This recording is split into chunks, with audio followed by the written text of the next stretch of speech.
Muito boa noite, com muito prazer que nós estamos começando mais um programa de direção espiritual. É engraçado que às vezes a gente pensa que o cuidado de Deus na nossa vida, ele vai ser manifestado o tempo todo nas portas que estão abertas. Mas a gente descobre que cuidar não é só abrir as portas. Cuidar também consiste em fechar portas. Por isso que essa canção fala de maneira bonita, que quando uma porta se fecha, outras se abrem. Mas a sabedoria precisa ser buscada para identificar que na porta que se fecha, também há um cuidado de Deus sendo expresso.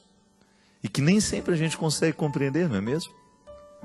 Talvez a gente tenha sido educado em pensar e acreditar que o cuidado de Deus será manifestado o tempo todo naquilo que nos favorece.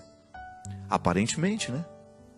Quantas vezes na vida uma porta fechada significa oportunidade de crescimento?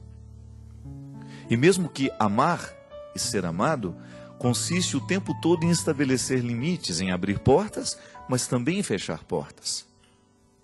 Amor de pai e de mãe se expressa no sim, nas oportunidades que a gente permite aos filhos, naquilo que a gente delibera, naquilo que a gente entrega, mas o amor também se expressa naquilo que nós negamos. Sobretudo quando você descobre que a palavra não, quando usada de maneira correta, ela ajuda a estabelecer limites necessários para a construção do caráter. Nós jamais vamos poder ter filhos educados, com bom caráter, se nós não dissermos não para muitas questões. Quando você percebe que o seu filho não está preparado para aquele presente, quando seu filho não está preparado para aquela situação, para aquela viagem, para aquele momento de solidão, né? Quando o filho começa a reivindicar que ele quer viajar sozinho, que ele quer fazer sozinho, quando você percebe que ele não está preparado para este momento, e você diz não a ele, mesmo que ele não compreenda, aquele não é importante na construção do caráter do filho. Isso é cuidar, né? Talvez porque a gente viva um momento de muita liberdade nos tempos de hoje, a gente tenha identificado que cuidar é a gente permitir. Não.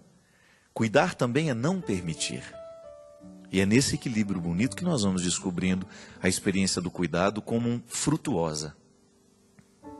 E é interessante porque, em se tratando de religião, este lugar humano onde nós nos colocamos diante de Deus e com Ele estabelecemos uma relação, muitas vezes na religião nós vamos aprender de maneira muito errada que o cuidado de Deus se expressa naquilo que Ele providencia. Certo? Mas a providência de Deus não é só permissão. Há uma série de realidades que Ele vai nos negar que são importantes para nós. Pode ser que a gente não entenda a negação hoje. Mas quando depois de um tempo você vai analisar, é verdade, aquilo não me aconteceu, aquilo não me foi possível do jeito que eu queria, mas foi importante. Esta regra, minha gente, está nos jardins. Quando você vê uma árvore muito viçosa, toda bonita, e de repente o jardineiro vai com sua tesoura e poda aquela árvore. Aparentemente a gente acha um absurdo. Como é que uma árvore tão bonita está sendo podada? Como é que nós podemos entender que o viço daquela árvore seja quebrado por uma tesoura e aparentemente ela pareça ter perdido tudo o que ela tinha? Mas aí vem a sabedoria do jardineiro. Ele sabe que se a árvore não for podada, ela começa a definhar, porque ela não vai ter mais uma disciplina no seu jeito de crescer. A tesoura, ela disciplina a árvore para que ela cresça de um jeito certo. É muito bonito a gente compreender esta lógica dos jardins e aplicá-la na nossa vida. Quando a gente sofre uma poda, é tão doído, né? Porque você está acostumado a ser vistoso, você está acostumado a ser grande e de repente uma realidade vem e lhe poda. E você não entende aquilo. É como a gente ser corrigido. Quando uma palavra de correção chega até o nosso coração, a primeira reação que a gente costuma ter é de negação daquela correção. A gente acha que a pessoa que está nos corrigindo está agindo com maldade, a gente corre o risco de pensar que a correção é uma maldade do outro, mas não. Nem sempre ela é uma maldade. Pode ser que seja, Pode ser que existem pessoas maldosas que estejam querendo podar você, não porque você precisa de poda, é porque o seu trabalho, o seu sucesso incomoda.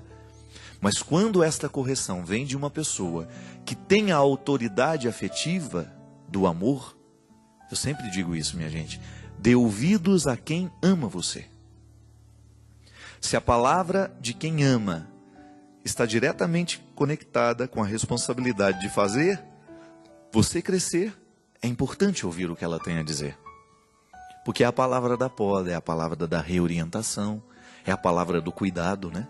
É uma palavra que cuida de nós. Quando você já experimentou na sua vida, alguém ama você e ela lhe indicou caminhos que eram mais difíceis, eram caminhos de podas, eram caminhos de renúncias, e você ousou buscar, mesmo sabendo que não seria fácil. Eu já contei isso daqui, mas nunca é demais. Quando eu fazia faculdade de teologia, o padre Joãozinho uma vez me disse assim, estava logo começando o curso, e eu não estava gostando muito de teologia, que eu tinha ficado apaixonado pelo curso de filosofia, e no meu primeiro ano de teologia eu custei a gostar. Depois me apaixonei também, e até gostei mais do que a filosofia. E eu me lembro que numa daquelas conversas que eu tive com ele, ele me disse assim, Fábio, você está acostumado a fazer só o que você gosta. Comece a experimentar na sua vida a fazer coisas que são difíceis para você, que não dá muito prazer. Por exemplo, agora você tem a teologia diante de você. Comece a buscar os caminhos da teologia, mesmo enfrentando as dificuldades que ela lhe oferece. Você não gosta, você prefere a filosofia, mas faça questão. Faça questão de buscar o conhecimento teológico com todas as forças do seu conhecimento, da sua inteligência e da sua afetividade. Queira a teologia. Porque quando a gente faz alguma coisa que a gente não gosta, é uma oportunidade preciosa que a gente tem de crescer. Porque fazer aquilo que você já sabe não vai lhe fazer crescer muito. Eu já sei fazer e aquilo eu repito. Agora, quando você é colocado numa situação adversa, quando você é colocado numa situação contrária, o seu cérebro, a sua emoção tem que reagir de um jeito que você evolui, você avança como pessoa. E aí ele deu um exemplo muito bonito.